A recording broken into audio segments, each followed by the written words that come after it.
તો નમસ્કાર દર્શક મિત્રો, દેશ દુનિયા અને ગુજરાતના તાજા મહત્વના અને માહિતીલક્ષી મોસમ સમાચારમાં આપનું સ્વાગત છે। દર્શક મિત્રો, આજના વિડીયોમાં ખાસ કરીને કેરળમાં ચોમાસાના આગમનને લઈને તેમજ આ ચોમાસું ગુજરાતમાં ક્યારે પહોંચવાનું છે તેને લઈને જે નવી અપડેટ સામે આવી છે તેના વિશેની સંપૂર્ણ માહિતી મેળવવાની છે।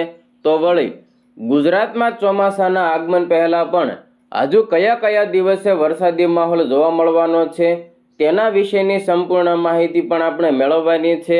તો વળી આ ઉપરાંત ગુજરાતમાં ચોમાસાના આગમન વિશે જાણીતા આગાહીકાર એવા અંબાલાલ પટેલ દ્વારા પણ જે અપડેટ આપવામાં આવી છે તે અંગેની સંપૂર્ણ માહિતી પણ આપણે આ જ વિડીયોમાં મેળવવાની છે। તો વિડીયોને અંત સુધી નિહાળતા રહેજો। વરસાદને લગતા આવા સમાચારો સૌથી પહેલા મેળવવા માટે અમારી ટ્રેન્ડિંગ ગુજરાત ચેનલને સબસ્ક્રાઇબ કરી લેજો।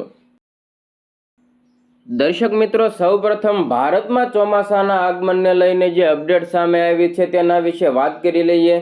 તો મિત્રો, ગઈકાલથી દક્ષિણ ભારતના કેરળ રાજ્યમાં ચોમાસાનું વિધિવત રીતે સક્રિય થઈ ગયું છે।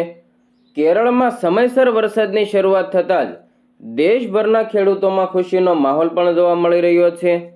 ભારતીય હવામાન ખાતાના જણાવ્યા પ્રમાણે આગામી દિવસોમાં ચોમાસું આગળ વધવા માટે સાનુકૂળ પરિસ્થિતિઓ સર્જાઈ રહી છે।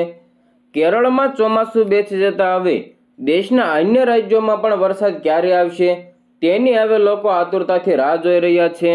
ત્યારે ગુજરાતમાં પ્રી મોન્સૂન એક્ટિવિટી ક્યારે જોવા મળવાની છે તેની ફટાફટ વાત કરી લઈએ।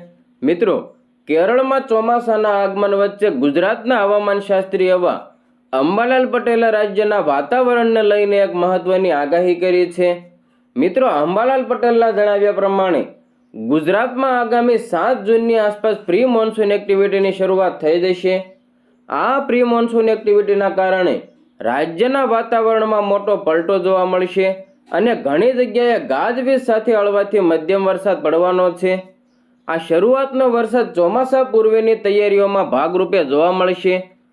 ગુજરાતભરમાં વાવાઝોડા અને ગરમીના માહોલ વચ્ચે લોકો સવાલ પૂછી રહ્યા છે કે હવે ચોમાસાનું આગમન ક્યારે થશે।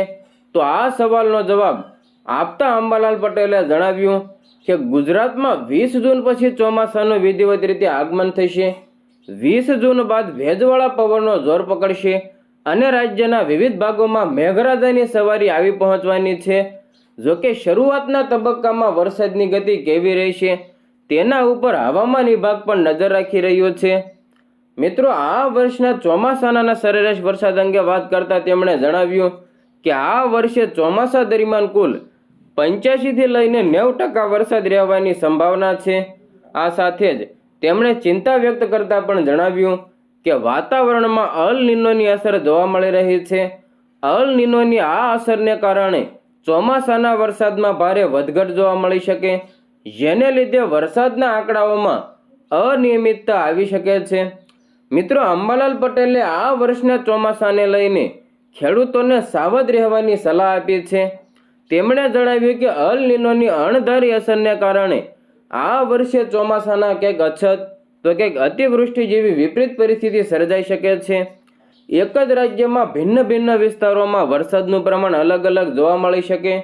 આ ભૌગોલિક અસમાનતાને કારણે ખેડૂતો માટે આ વર્ષનું ચોમાસું ઘણું ખરું અનિશ્ચિત રહી શકે છે, જેથી વાવણી અને પાકની પસંદગી ખૂબ જ સમજી અને વિચારી કરવા માટે તેમણે જણાવ્યું છે।